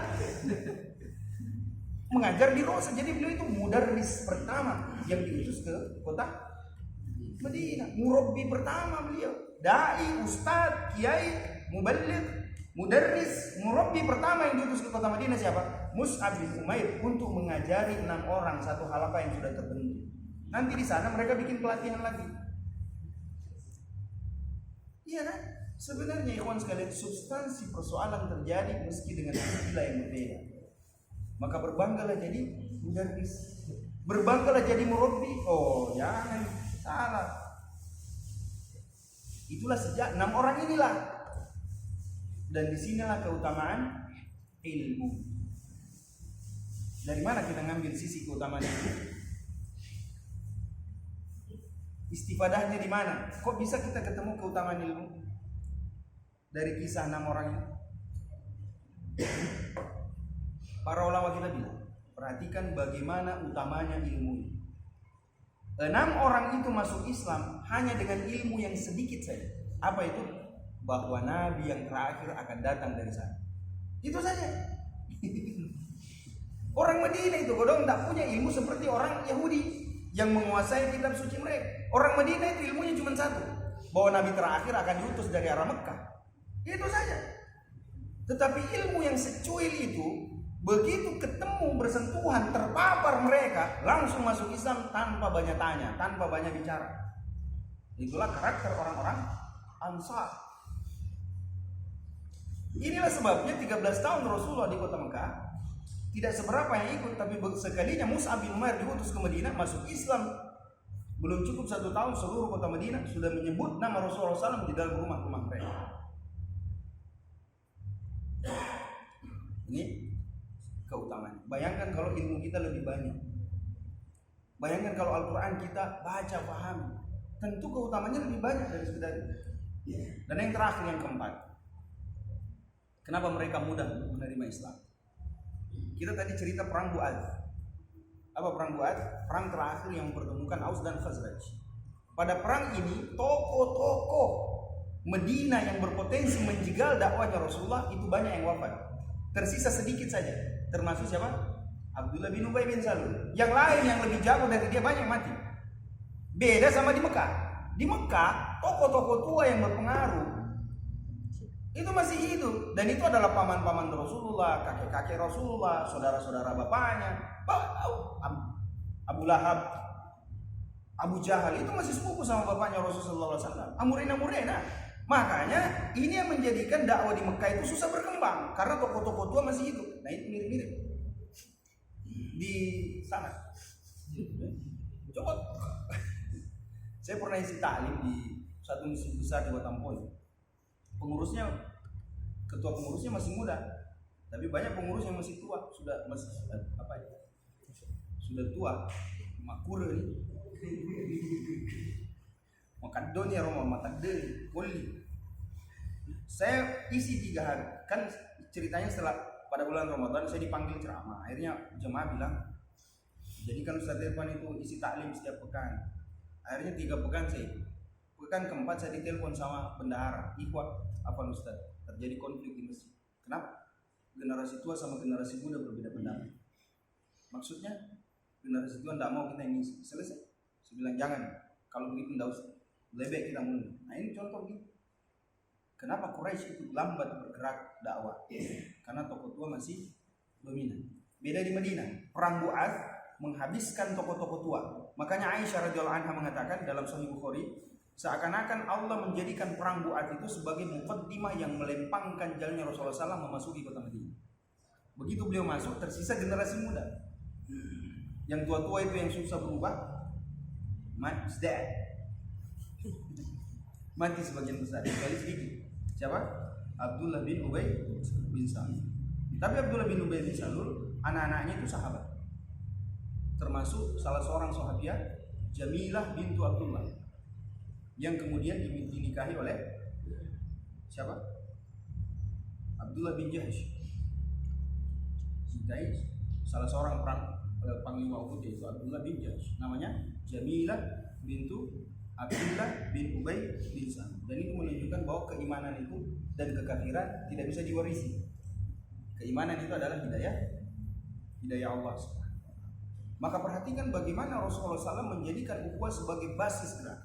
Ikhwan sekalian, ukhuwah itu adalah misi agama kita. Wa'tasimu bihablillahi jami'an. Berpegang teguhlah dengan tali agama Allah, wala tafarraqu. Maka kewajiban berpegang teguh dengan tali agama Allah terkait dengan ukhuwah. Banyak orang yang berusaha untuk memegang teguh agama tapi tidak menguatkan ukhuwah. Makanya kata Syekh Ibrahim Ar-Ruhaili, saya mendapati di berbagai negeri, di negara-negara Islam, banyak pemuda yang bersemangat berpegang teguh dengan Al-Quran dan As-Sunnah, memelihara sunnah pada diri mereka, tapi tidak peduli pada persatuan. Mereka mudah untuk menyesatkan saudaranya. Mereka mudah untuk saling membenci hanya karena perbedaan dalam masalah fikih saja, dalam masalah madhab, furu'. Ini salah kata beliau. Kewajiban berpegang teguh dengan Islam itu integral dengan kewajiban untuk menjaga persatuan. Maka berpegang teguh dengan Al-Quran dan As-Sunnah dan jaga persatuan, itu yang menjadi kunci. Di setiap DPD yang saya kunjungi, saya selalu bilang, ikhwan sekalian, kalau antum mau maju, mau besar, perkuat persatuan. Kapan kita tidak bersatu? Tidak bisa. Kalau api dalam sekam, bara dalam sekam itu dipelihara, kita tidak bisa bikin apa-apa, tidak bisa bangkit kita. Dan itu kita belajar dari sejarah, belajar dari masyarakat Madinah, masyarakat Mekah, peradaban-peradaban besar. Ketika kita tidak bisa aku, kita akan keropos. Ayat ini, Ali Imran ayat 103 memberi pelajaran kepada kita. Dasar dari gerakan dan menjadi fondasi kita itu adalah akidah dan ukhuwah. Wa'tasimu bihablillahi jami'an, aqidah, wa la tafarraqu, ukhuwah. Maka jaga akidah, jaga ukhuwah. Ada juga kata para ulama kita, orang yang menjaga ukhuwah selalu menjaga persatuan tapi tidak peduli akidah. Ada kan? Ada. Maunya bersatu tapi tidak peduli pada persoalan akidah. Ada juga yang akidah tidak mau bersatu. Nah, Wahdah Islamiyah insya Allah kader-kader kita datang menawarkan satu konsep yang orisinil. Apa itu? Jaga akidah dan jaga ukhuwah. Kita hadir di sana. Dan ini yang kita tawarkan kepada masyarakat. Coba lihat, ada komunitas, ada jamaah yang masya Allah bahas kitab tauhid, usulul tsalatsa dan seterusnya, tapi tidak pandai menjaga persatuan. Betul atau tidak? Ya. Biar antum tidak bilang betul. Betul? Mudah sekali mereka gontok-gontokan, menuduh sana sini. Akidahnya bagus. Nah, ada juga di sebelah sana orang yang ukhuwahnya bagus, masya Allah, adabnya, tapi tidak peduli perbaikan akidah. Nah, kita datang dengan konsep yang lebih komprehensif. Apa itu? Membawa akidah yang benar dan ukhuwah yang kuat. Ini kawan sekalian yang dirahmati dan dimuliakan oleh Allah Subhanahu wa taala. Kemudian yang terakhir, apa yang membedakan karakter agama kita dengan agama-agama samawi yang lain? Yang bisa jawab saya kasih hadiah. Mungkin bilang apa sih itu? Ada tonnya nih. Enggak, bro. Saya habis. Ya. Apa bedanya karakter utama Islam ini dengan agama din semuanya? Ya. Apa karakter yang membedakan Islam ini dengan agama samawi, misalnya Nasrani, Yahudi? Sama-sama agama samawi, tapi ada karakter yang berbeda.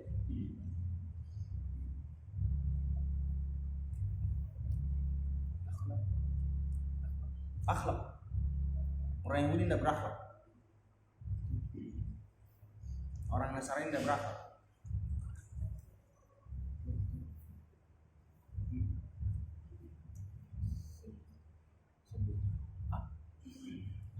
Sombong. Siapa yang sombong? Yahudi. Wasatan. Bisa juga. Mereka sombong bisa juga. Apa kita? Apa tadi? Jawabannya Akhlak tadi. Akhlak. Bisa. Tapi belum sepenuhnya benar.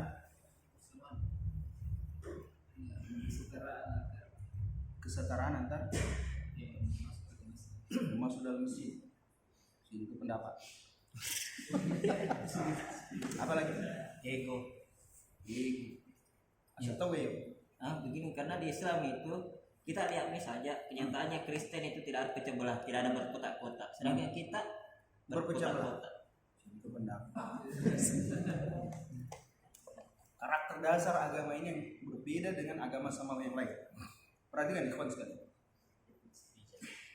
Coba lihat ayat suratul Bayyinah yang sangat terkenal, dalil tentang keikhlasan.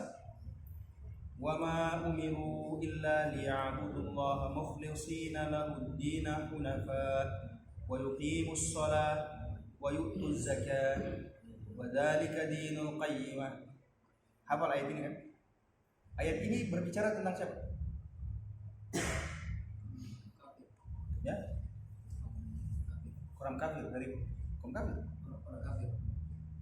Mereka tidaklah diperintahkan kecuali untuk berikhlas dalam ibadah. Yang diperintahkan itu orang beriman. Tapi orang beriman mana dulu? Perhatikan tafsir para ulama kita. Ayat ini ditujukan untuk kaum Bani Israel. Ayat ini bercerita tentang orang-orang Bani Israel yang mana karakter atau kriteria kesempurnaan agama mereka adalah ketika mereka apa? Beribadah dengan ikhlas, sholat dan bayar zakat. Wadzalika dinul qayyimah. Dan itulah agama yang lurus dan sempurna. Selesai. Orang Yahudi dan orang Nasrani, target mereka jelas. Itu saja. Beribadah mahdhah dan ghairu mahdhah. Akhlak yang baik. Selesai. Mereka sempurna agamanya. Islam bagaimana? Huwallazi arsala rasulahu bil huda wa dinil haq liyudhhirahu 'ala dini kulli. Ini karakter yang membedakan antara Islam dengan agama lain. Apa itu? Dialah yang telah mengutus seorang nabi yang membawa apa? Al-huda, petunjuk, wa dinil haq, agama yang benar. Imam Ibnu Qayyim menjelaskan, dan Imam Ibnu Katsir juga perhatikan tafsirnya. Ini disebut dalam surat As-Saff, suratul Taubah dan suratul Fath. Ada beberapa tempat yang menyebut kayak ini, wallazi arsala rasulahu bil huda wa dinil haq liyudhhirahu 'ala dini kulli. Dia yang telah mengutus seorang rasul yang membawa al-huda, yaitu al-ilmun nafi'. Lalu apa? Wa dinil haq, agama yang benar, dengan wal amalus saleh, ilmu yang bermanfaat dan amal saleh. Dan itu yang menjadi pokok bahasan. Lalu apa ya? Allah menutup ayat itu liyudhhirahu 'ala din, untuk dimenangkan di atas agama yang lain. Nah, itu karakter yang menjadikan kita, kenapa kita berdakwah, kenapa kita berjuang, kenapa kita beramar ma'ruf nahi munkar. Karena Islam ini harus menjadi dominan, harus dikenalkan, harus dibawa, agar setiap jengkal muka bumi ini bersyahadat dan bertakbir, bertahlil kepada Allah Subhanahu. Makanya sejak zaman Rasulullah SAW, pasukan-pasukan dakwah itu sudah disebar. Pada zaman Utsman bin Affan, Hudzaifah ibnul Yaman itu sudah mencapai Asia Tengah, Armenia, Azerbaijan, Uzbekistan, Kirgistan, Dagestan. Tempatnya siapa? Khabib. Saya pernah ketemu tahun 2019 jamaah dari Kirgistan, 5 orang, salah seorang ustaznya bahasa Arab. Ya. Jadi saya berbincang banyak, dan termasuk bagaimana perkembangan Islam di sana. Dia bilang Islam datang di Kirgistan itu bersamaan dengan sampainya Hudzaifah ibnul Yaman di Armenia dan Azerbaijan, karena wilayah itu berbatasan. Sudah lama, dan mereka kebanyakan bermadzhab Hanafi. Mereka kebanyakan di Kirgistan itu. Nah, dia cerita bahwa di Kirgistan itu juga mulai terbentuk jamaah-jamaah salafiyah. Cuma sayangnya dia bilang sering sekali bentrok sama masyarakat, karena tidak bisa menghargai perbedaan. Dia datang dengan narasi yang kasar. Kita ini kan mazhab Abu Hanifah, itu banyak dibid'ahkan sama mereka. Saya bilang, oh, parah pun Indonesia. Saya bilang, sama, kami juga di Indonesia mengalami itu. Dia bilang, itulah. Andai misalnya mereka dengan berlemah lembut, mungkin beda ceritanya. Di sana itu diusir, bikin masjid diusir sama mereka. Mirip di sini. Nah, ini harus menjadi pelajaran bagi kita. Ya? Diusir juga enggak? Ya, mudah-mudahan kita tidak diusir. Nah, ini mungkin melihat pada kondisi sebelah ya, jemaah-jemaah sebelah ya. Dia bilang begitu. Jadi, nah ini gambaran bagaimana sejak zaman para sahabat itu kafilah-kafilah dakwah itu sudah disebar. Jadi pengiriman dai seperti di zaman sekarang itu bukan tidak punya contoh, ada contohnya. Rasulullah mengutus Musa bin Umair ke Madinah, Mu'ad bin Jabal ke Yaman, Abu Musa al-Asy'ari ke Yaman, Tufail bin Amr ad-Dausi ke Yaman, dan seterusnya dan seterusnya. Ya sekarang kalau Tadribud Duat dikirim ke sana, dan kabar gembira alhamdulillah di Sulawesi Selatan Tadribud Duatnya ditempatkan di Boni. Tadi sudah mulai kuliah perdana. Saya tidak tahu ada utusannya Parepare ya ke sana. Tidak ada kayaknya. Ada Mamuju, Waco dan lain sebagainya. Ini mulai tadi daurah orientasi sampai besok hari Senin mulai kuliah perdana. Ini nanti akan disebar ke pelosok-pelosok. Apa dalilnya? Perbuatan Rasulullah mengutus para sahabat. Nah, karakter dasar Islam ikhwan sekalian adalah apa? Untuk dimenangkan di atas isme-isme ideologi yang lain. Dimenangkan di sini bukan bermakna negatif, menjadikan Islam itu zalim, tidak. Maksud dimenangkan ini bagaimana Islam ini disebarkan ke seluruh alam. Rasulullah mengatakan apa? Wa ma arsalnaka illa rahmatan lil alamin. Rahmatan lil alamin, bukan untuk limaslahatil fulaniyah, rahmah li fulaniyah, tidak. Rahmah lil alamin. Dan ini menjadi isyarat bahwa Islam ini harus dikenalkan. Islam ini harus didakwahkan kemana. Makanya kita peduli dengan kaderisasi, kita peduli dengan dai, kita peduli dengan khatib, karena itu misi yang dibawa oleh Islam. Yang lucu, yang ironis adalah ketika mereka lebih bersemangat daripada kita dalam berdakwah, padahal misi agama mereka tidak kenal itu. Paham? Target, kriteria menjadi sempurna dalam agama mereka tidak perlu segitunya. Justru tapi mereka yang bersemangat, kita yang tidak bersemangat. Diutus ke Najd cepat sekali mengalah, cepat sekali kalah. Nah, tidak bisa Ustaz, tidak ada orang-orang situ. Ada, kalau ada mungkin ada itu satu orang, ya kan? Dari orang-orang ini, kau kena monro, kena tuh orang. Salah kau boy. Saya pernah cerita tentang wanita Vatikan yang datang ke Afrika. Ditanya sama Syekh Khalid As-Sabit, Profesor Dr. Khalid As-Sabit, Khalid bin Uthman As-Sabit, yang Syekh kita juga 2 kali datang di Makassar, 3 kali. Waktu daurah dulu datang, saya datang serta. Dia bilang, saya punya guru Syekh pergi berdakwah ke Afrika. Tahu Afrika seperti apa? Afrika itu ya Kenya, Nigeria, Somalia, Kamerun. Itu negeri-negeri yang dihuni oleh hewan-hewan predator besar, singa dan lain sebagainya. Bahkan Masai Mara di Kenya itu adalah merupakan gurun pasir savana terbesar di dunia, tempat singa, macan hidup di situ. Itu Syekh itu ketika lewat di sana sampai tutup kaca. Dia bilang jangan sampai ada yang lompat masuk ke situ, capu gitu. Nah, begitu sampai ke pedalaman Afrika, dia lihat sebuah gereja besar. Gereja besar. Lalu ada nenek-nenek yang mondar-mandir siram bunga, pelihara ikan di sini. Tanya siapa itu? Lama itu Syekh. Sejak dia pernah langsung janji ke memang nih, kalau mau biro, nak darah nih, mau gue, udah dia nak darah mau. Kenapa? Biar aman, kita kawin tuh. Saya juga nak bilang, lamar nih. Nah, akhirnya dia beranikan diri, datang, ketemu, berdialog dengan bahasa Inggris. Dia bilang, dari mana Anda? Dia bilang, saya dari Vatikan. Udah lama, oh iya, sejak usia 17 tahun, sejak selesai di Vatikan saya diutus ke sini. Bayangkan, mungkin tahun 70-an itu sudah ada di sini. Terus apa yang ibu kerjakan? Dia bilang, saya mengajak mereka untuk cinta damai, mengajak mereka untuk kerja-kerja sosial, percaya kepada Kristus. Jadi kapan rencana pulang? Hah? Saya bilang, kapan rencana pulang? Apa jawabannya? Apa jawabannya tetap? Apa jawabannya nenek itu?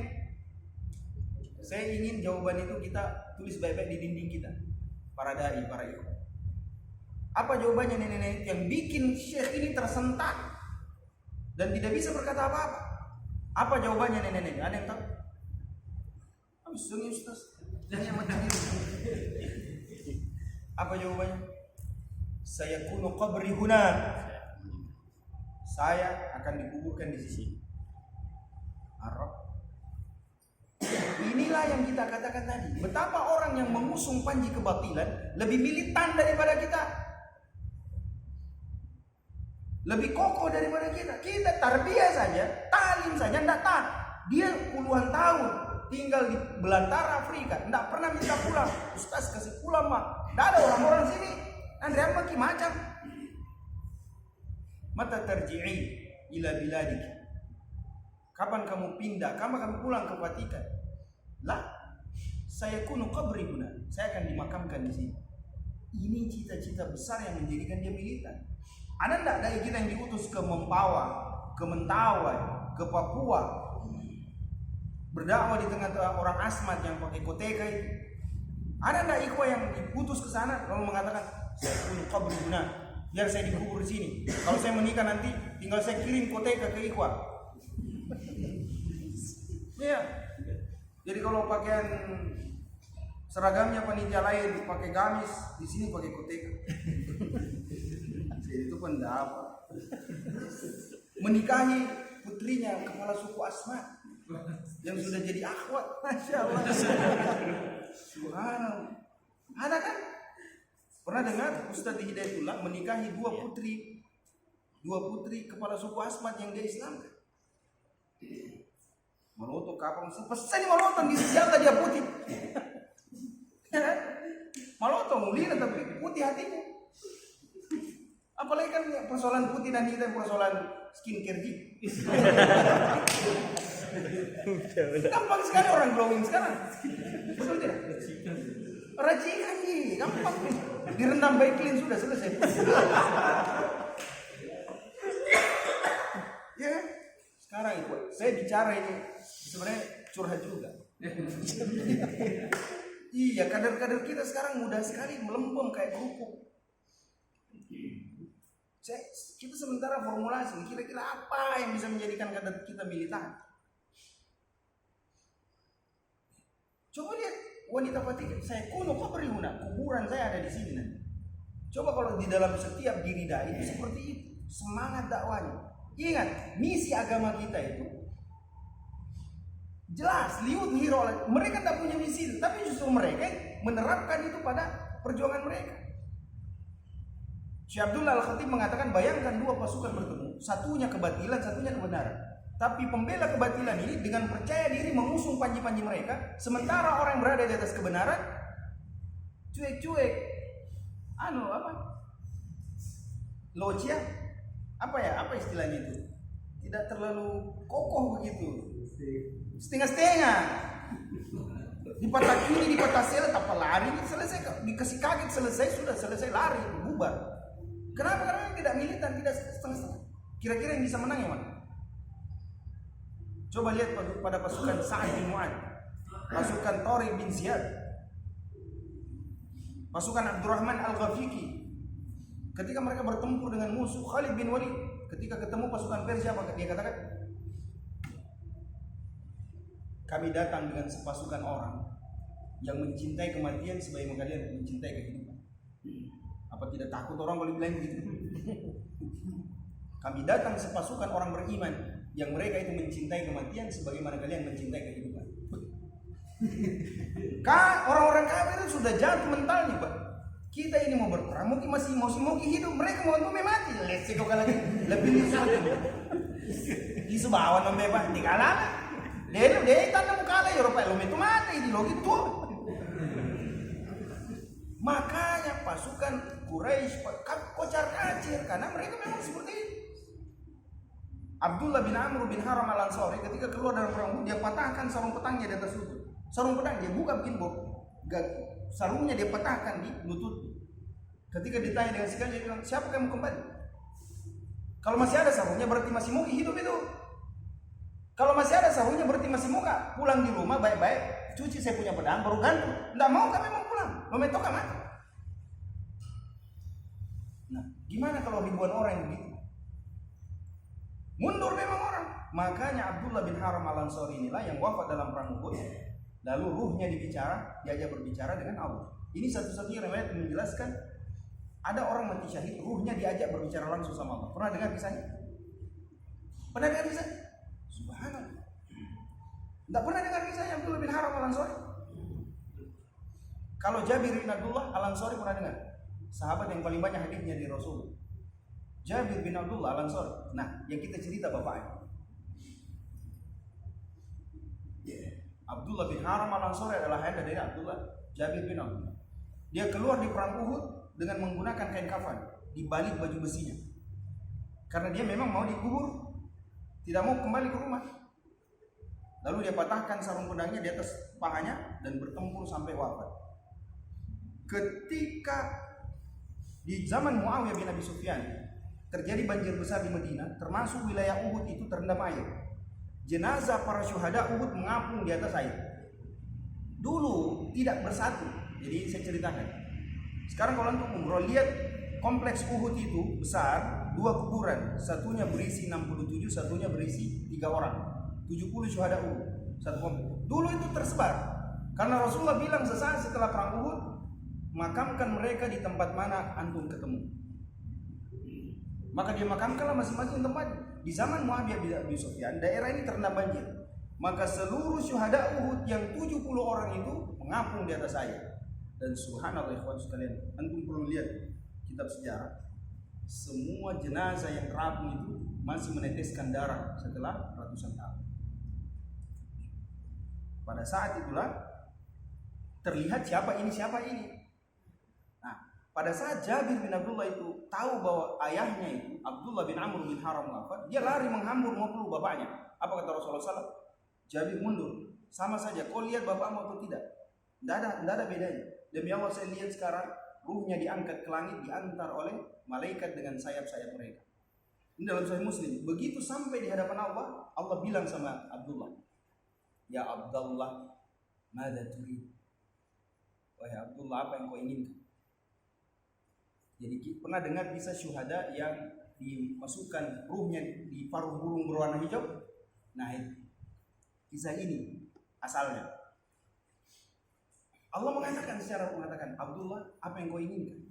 Apa kata Abdullah bin Haram? Ya Allah, hidupkan aku kembali agar aku bisa bertempur bersama Rasul, agar aku bisa berjihad di jalan Allah. Lalu aku mati, engkau hidupkan lagi. Aku mati, engkau hidupkan lagi. Dan ini menunjukkan bahwa orang yang berjuang itu kematiannya tidak akan pernah mereka sesali. Bahkan mereka mau berjuang seumur hidup. Dicincang badannya, hancur badannya. Lalu apa kata Allah? Itu tidak akan terjadi kepada hamba-hamba. Minta yang lain. Lalu apa kata Abdullah? Ya Allah, ridhoi aku dan jangan pernah murka kepada.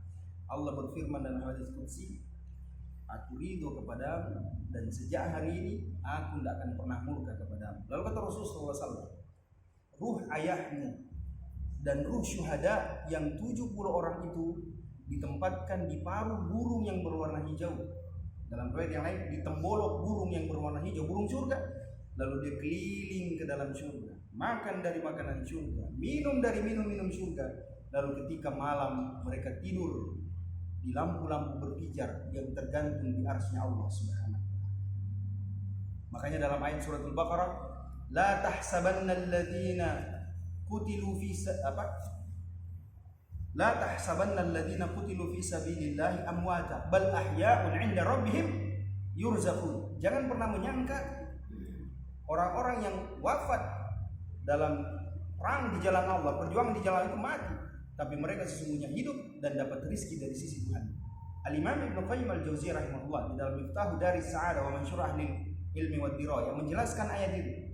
Sababun nuzulnya ayat itu adalah ketika penghuni surga ini Abdullah bin Haram Al-Ansari itu berkata kepada Allah, ya Allah, bagaimana caranya supaya saudara-saudaraku yang masih hidup tahu kenikmatan yang kau berikan kepada kami yang berjuang di jalan Allah.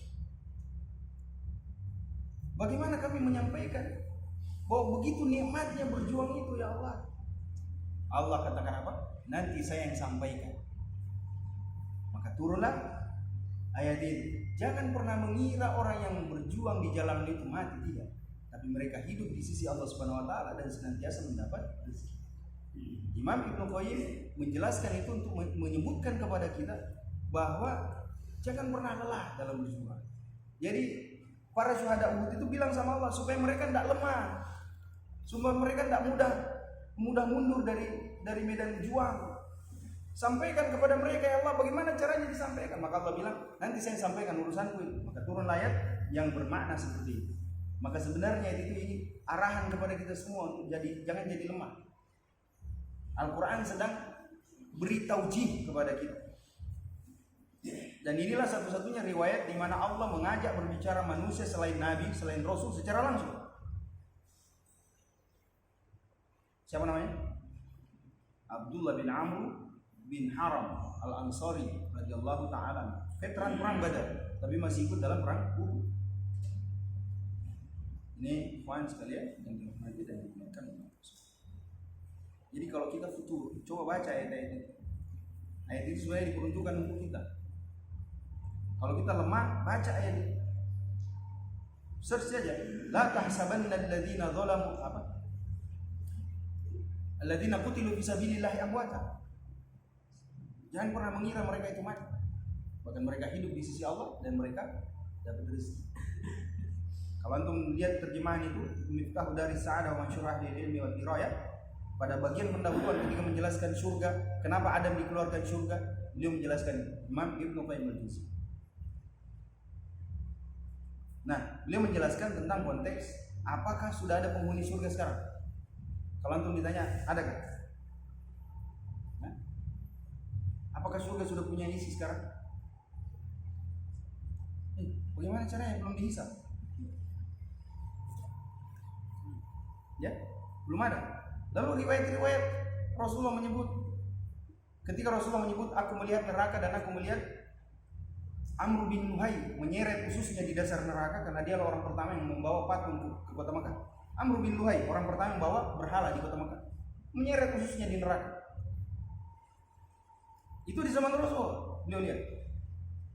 Lalu bagaimana dengan ini? Nah, itulah yang didiskusikan oleh Imam Ibnu Qayyim yang Masya Allah ratusan halaman itu beliau bahas itu saja. Makanya saya secara pribadi, ya mohon maaf kalau saya bilang belum ada samanya itu Imam Ibnu Qayyim. Tidak ada ulama yang seperti itu. Beliau bahas ilmu saja, keutamaan ilmu dalam Miftah dari Sa'adah 150 poin keutamaannya. Pernah baca Miftah dari Sa'adah? 153, 154, 157, saya lupa secara, tapi 157 keutamaan ilmu disebut oleh Imam Ibnu Qayyim di dalam Miftah dari Sa'adah. Sebelum itu beliau bahas tentang kenapa Adam dikeluarkan dari surga. Beliau sebut hikmahnya. Kira-kira kalau ditanya, iya, kenapa tidak kita hidup di surga saja, tidak perlu repot-repot sakit. Anak jatuh dari lantai 2, bertengkar sama uminya, mau nikah lagi tidak boleh, kan masalah itu. Ya, punya cita-cita tidak kesampaian. Nah, mohon maaf saya jelek-jelek ini tinggal satu langkah. Ambil, mohon doanya. Ya, tinggal satu langkah. Langkai dulu mayat.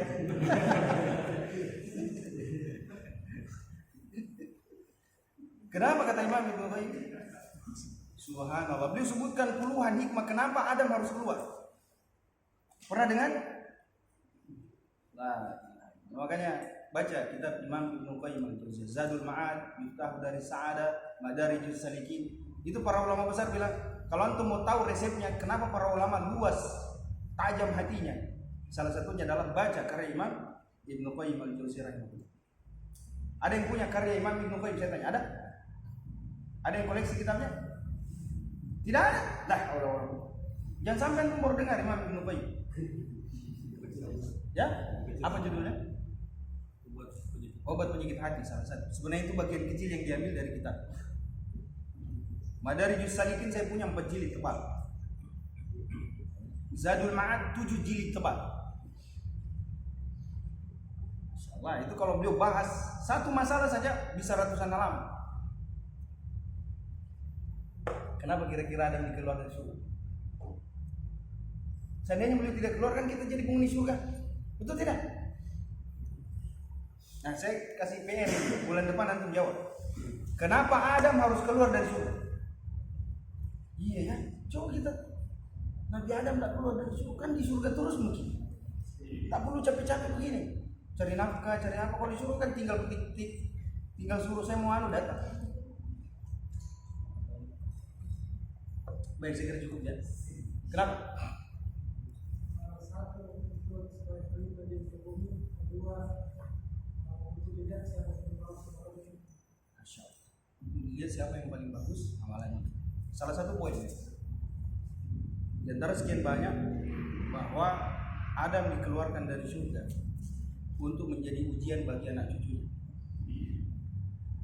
Untuk menjadi ujian bagi anak cucunya. Poin yang beliau paling penting katakan, Allah